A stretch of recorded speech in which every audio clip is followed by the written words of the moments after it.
Hello, hello, and welcome back to Organic Gardening for Beginners. My name is Jessica, the host of this show, as well as the blog Homegrown Food and Flowers, and I'm also a vendor at my local farmers market. I've been gardening for over 20 years, and my mission in life is to help as many people as possible to get a garden going, learn the natural and sustainable methods they need to make it easy and fun, and really get the most of their time spent out there in the garden and finding joy, because the garden is one of my favorite places to be. And I love to share that with others. So today we are kind of jumping into that theme of making things a little bit easier for you when you're out in the garden this year, because so far this month of January, we've been talking about garden planning and some of the practices, the methods, the theory behind garden planning. And next week, we're actually going to start to dig into the nitty-gritty of a seed sowing schedule. But today, I want to share with you 5 mistakes I made when I planted my first garden, because I think there are some common mistakes that may have made one or more of your seasons less enjoyable than it could have been. And so by pinpointing them and keeping them in mind as you do your garden planning, hopefully it will make your season that much more enjoyable and productive. So let's jump into it. All right, mistake number 1 that I made genuinely with my first garden. These are not made up mistakes. These are things that I've totally done over the years I've been a gardener. And the first one is planting too far away from the house. And a couple of little caveats here. I mean, like your productive vegetable or flower garden, something that you want to produce from or enjoy or interact with on the daily. Planting that too far away from the house can be a total roadblock to maintaining your garden, to planting, to getting out there. And so in my experience, one of my very, very first gardens was when I was a young teenager, like 12-ish years old. And I planted our garden at the bottom of our really, really long driveway. We lived on 5 acres. And so the driveway was really long because the property was set way back. And it was, a few minute walk to get down there, which doesn't sound like a big deal. But when you're in the middle of cooking, or it's rainy and you need to go check on your row cover, or it's really hot and you need to get out there and water, it adds a barrier, like a friction point, to know I need to go out and walk this 3-4 minute trip down the driveway, or, wherever you are on your property, to get to my garden. And that makes it so easy to say, I'll do it in 5 minutes. I'll do it tomorrow. Oh yeah, I need to get to it. And then you're getting ready for bed and you realize, oh crap, I never actually did it. And this can totally be the difference between your seeds that you've sown, or your seedlings, dying or not dying. Because think of, you planted out this fresh row of direct sown lettuce seeds, and they're just starting to germinate, and the day happens to be a little bit sunnier than you had anticipated, and they need to get watered so that the seeds don't dry out as they're starting to crack open with germination. And you put it off because it's inconvenient to get down to the garden or out to the garden, or again, wherever it is. And you wait an hour, and that hour is the difference between your seeds being okay if you had been there to water, and then drying out because you waited that hour and the sun was just too strong for them. Or on transplant day, when you've got all these tender little seedlings going out and you need to kind of keep an eye on them. I know as you're listening to this, it might sound like, okay, Jess, 3 whole minute walk, woo, but really it makes a difference. As we are on our property now, we have a hoop house midway through our property. We're on 2 acres, and it's a long rectangle shape. So it's not super close to the house. And there are totally nights where I'm cooking dinner and I really want some herbs or some lettuce or whatever it is that we've got going right now in January. And I don't go get it because it's too inconvenient to go out to the hoop house. And, it's dark at 5 o'clock here. And go get the cilantro that I want, or the lettuce. And it's like, well, I'll just deal with, do a veggie that's in the fridge already. And so keep the garden as close to the house as you can, or as close to your busy area. Maybe that's your garage, where you spend a lot of time for work or hobby or exercise or whatever, you're in the garage for. Just try to put the garden as close to those spaces as possible so that it's as convenient as possible and efficient when you need to get out there to harvest something, or to water, or pull a couple of weeds. If you have to trek to the back of your 5 acres to weed, I can almost promise you're going to say, I'll do it later. And then the next day comes and you say, I'll do it tomorrow. And it never happens. And then your garden gets totally overtaken. And you end the season thinking, well, crap, the weeds got a hold of my garden. That wasn't very fun. So don't plant your garden space too far from the house. And of course, I want to throw that, I forgot to finish my caveats. If you're doing something like an ornamental garden or natives or an orchard or something where you're not trying to interact with it too much, then, put it wherever, because you're not necessarily needing to go out there for daily harvests or maintenance tasks.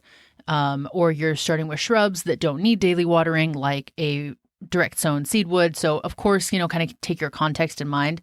But this was one of the big mistakes I made when I very first started out. And ever since then, I try to keep my garden, even if it means putting it in the front yard, but putting it where it is the most convenient and gets the most sun, which in that one case was in the front of the house. And it worked out great because then I could just go out, pick peppers, pick lettuce, whatever it was, and make a meal from it. And it was fantastic.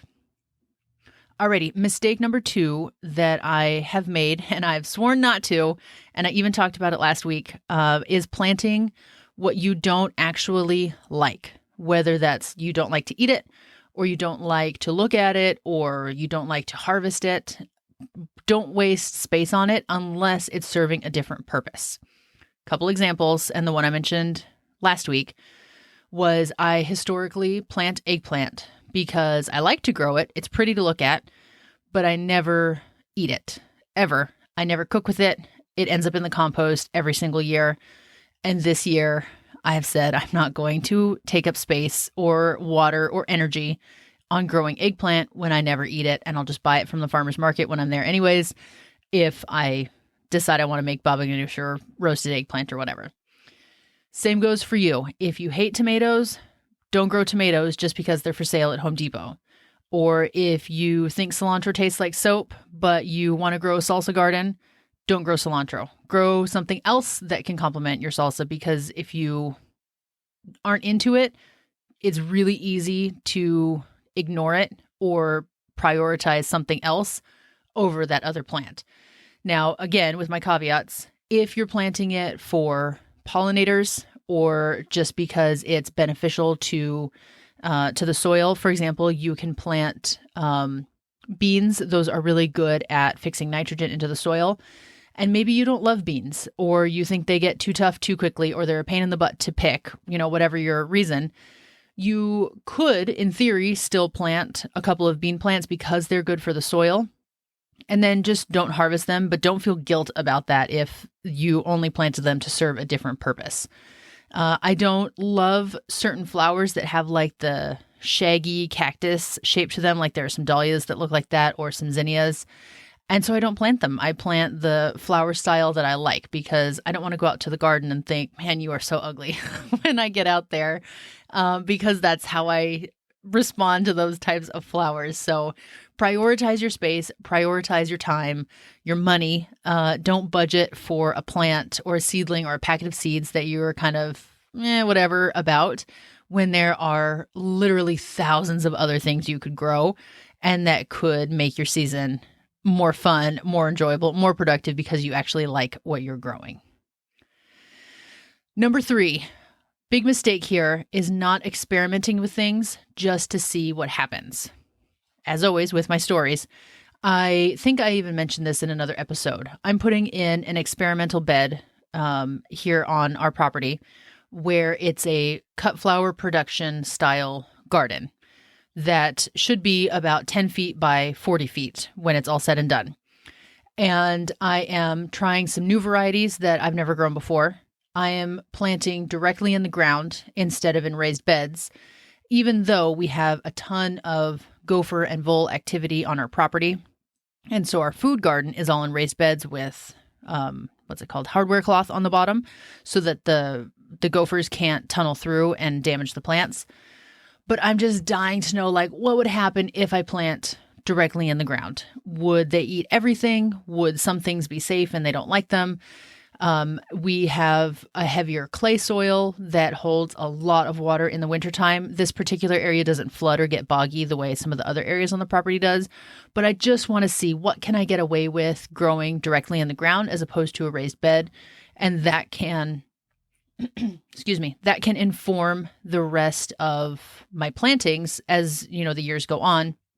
If I know, hey, I can plant these 5 flowers in the ground and the gophers aren't going to eat them, or these 2 vegetables and the voles will leave them alone, and maybe I don't need to put in raised beds every time I want to start a new garden area, or, some other sort of barrier type bed that they can't get into.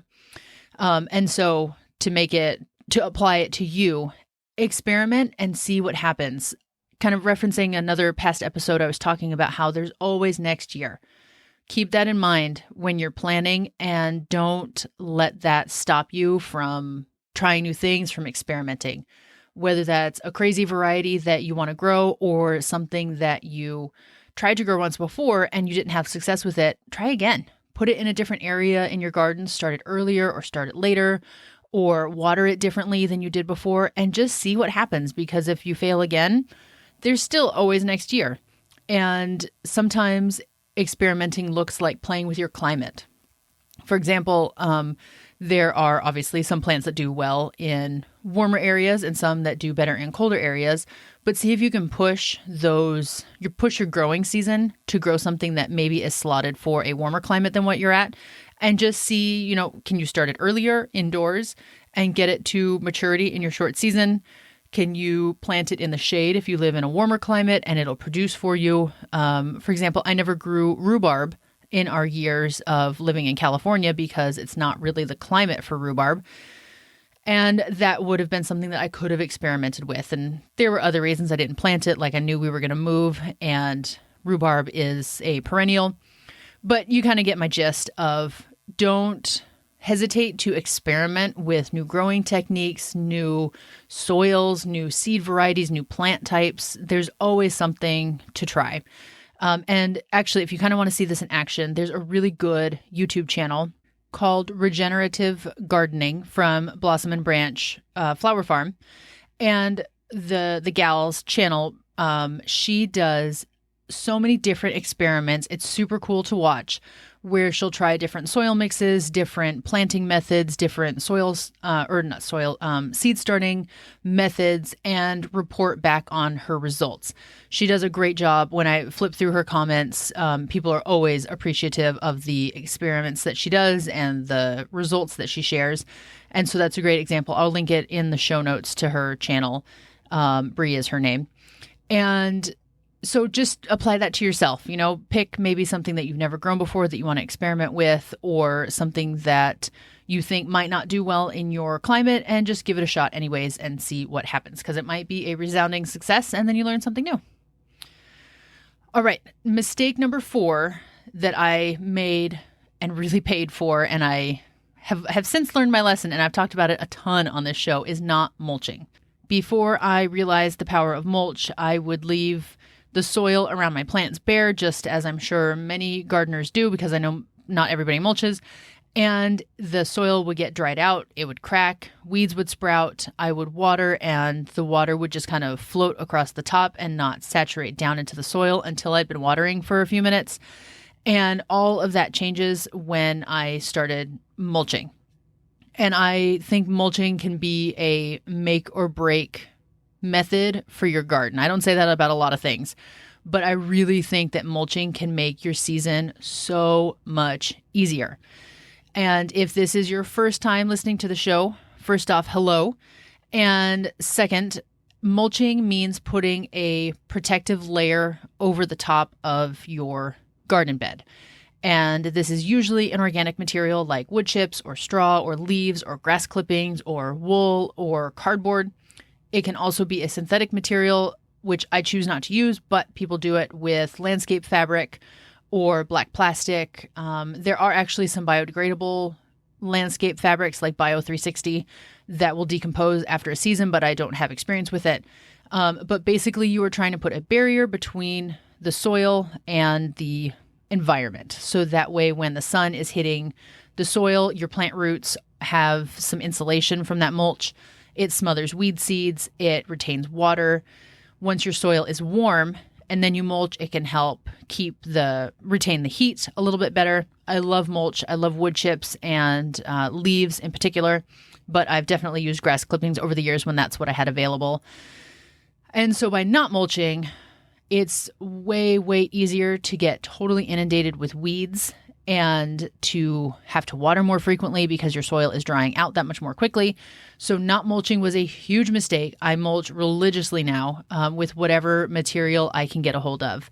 And I think I've mentioned this before, but I've read a study once before how mulching with wool can be really effective, both as an antifungal because or antimicrobial. I forget now which, but I mean, that's how it is naturally on the sheep. And that's why people make sweaters and stuff from it, because it has I think it's antimicrobial. In any case, it's supposed to be a really good mulch. And for tomatoes in particular, because it bounces heat and light back up towards the plants, which tomatoes really appreciate.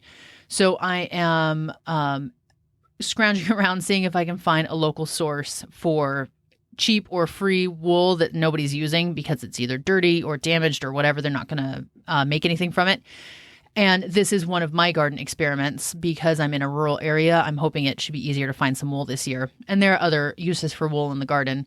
But mulch can make your season easier. So if you haven't tried it yet, do it. And if you want to learn more about it, listen to episode 12. I talk about that one all the time, where I mention several free sources of different mulches, why I like using them, where you can try to find them for free, and how to apply them to your garden. All right, number 5, this is our my second to last mistake, was not staying on top of maintenance tasks. And it can be, again, so easy to say, I'll do it tomorrow, I'll do it in an hour, and then that hour goes by and you still haven't done it. Whether that's weeding or watering or harvesting, or if you go on vacation, it can be pretty shocking to think that your garden's, all set for you to be gone. And then you come back 2 weeks later. That's the longest I've left a garden. And it's insane how much growth has happened in that 2 weeks. And this is a summer garden, not like obviously a winter garden, where your tomatoes are just laden with fruit and things have gone to seed when you didn't expect it to, or you've got those monster clubs of zucchini, even though you could have sworn you picked everything before you left. So not staying on top of your maintenance tasks can be really overwhelming, especially if it's one of your earlier years in gardening, where once you kind of put it off and things are a little bit behind, and then you think, well, it's so behind, I'll just do it later. And then it gets more behind, and then you kind of just throw up your hands and say, I'm not interested in this anymore, because there's just so much to do at that point with the weeding and the watering and the trellising and the cutting back and the harvesting and the replanting that it just makes you want to give up. So again, another past episode, number 11, where I talked about how to make a garden chore maintenance schedule that you can actually stick to, kind of pick out some of those critical tasks that you need to do every day or every week. Primarily watering. If you throw your mulch on there, that's going to take care of a ton of your weeds. But even little things like trellising your tomatoes as they grow so they're not just sprawling across the ground and rotting, or the bugs are getting to them. Because it's kind of one of those ounce of prevention is worth a pound of cure moments, where if you keep your plants under control in the sense of giving them what they need and staying on top of weeds and watering, it just pays dividends later on in the season, so that you can avoid that overwhelm and that feeling at the end of the season of, I'm ready for winter, I'm done, I don't want to do this anymore. All right, last one for today. Again, a mistake I made in one of my first gardens, actually several of my first gardens, was not including flowers. And again, if you've listened to any number of episodes of this show, I've mentioned companion planting and flowers 100 times because it is one of my favorite, right up there with mulching, gardening methods that I think can solve so many problems. And I say this because flowers bring in pollinators, they bring in beneficial insects, They break up your plantings so that you're getting more biodiversity in the soil and up above, obviously, in the vegetation and whatnot as well. And personally, I think they make a garden look really pretty and really happy when you're out there. And so if you are coming at this from the mindset of, why would I grow flowers? I'm not going to eat them. Or have you looked at grocery prices lately? They're so expensive. I'm not going to dedicate any of my garden space to something I can't eat. Then I would still say toss in some edible flowers because you can eat those. And they're going to do you the double duty of pulling in pollinators, pulling in beneficials. So if that's you, where you don't want to give space to something that's not a food crop, then think about growing things like nasturtium, bachelor buttons, sunflower petals are edible, zinnia petals are edible. They don't taste wonderful, but they are edible. They won't kill you. Pansies are edible, and those are very common on like salads and as garnish and whatnot. Bee balm, borage is another one that is a real workhorse in the garden and has edible flowers, really cute little purple ones that the bees go gaga for. And if you haven't grown flowers because you're intimidated, then there are also a handful, more than a handful of flowers that you can start with that are super easy to grow, such as sunflowers, cosmos, again, nasturtiums, calendula, marigold is very easy, a very big workhorse in the garden, especially when used as pest control. So you don't have to be intimidated to grow flowers, and you don't have to, have a dedicated flower bed. You can easily, and I would encourage you to, plant them in with your vegetables or with your herbs, because everybody gets along in the garden bed and it's an overall net benefit to have everything mixed up together. And as with many of you, I'm sure, my first several gardens, I didn't include any flowers. It was pure vegetables, and, I had pollination and it was totally fine and I harvested. But I would say at least the second half of my so far gardening career, every garden is packed with flowers, packed with herbs, packed with veggies, because I like to mix everything in for all those benefits that I had just described. So if you have never tried growing flowers or planting them not in a separate flower bed, but instead mixed in with your veg and your herbs, then I would highly encourage you to give that a shot this year. And I have a ton of episodes talking about it, some that are clearly labeled as how to use companion planting. I did not write down those episode numbers, so you can scroll back up and track those down.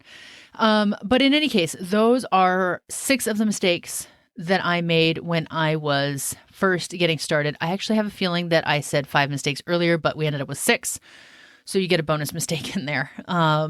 And of course, this doesn't mean that I don't still make mistakes. Of course I do. I just killed a flat of microgreens because I forgot about them and they sprouted and I forgot to water. And it happens. Doesn't matter how long you've been growing, you have some dead plants hanging out behind you. So it doesn't stop me from keeping going forward though. All right, that is it for this week. Next week, we're going to be talking about seed sowing and planting schedules and how to kind of line up your season so that you know what to start when.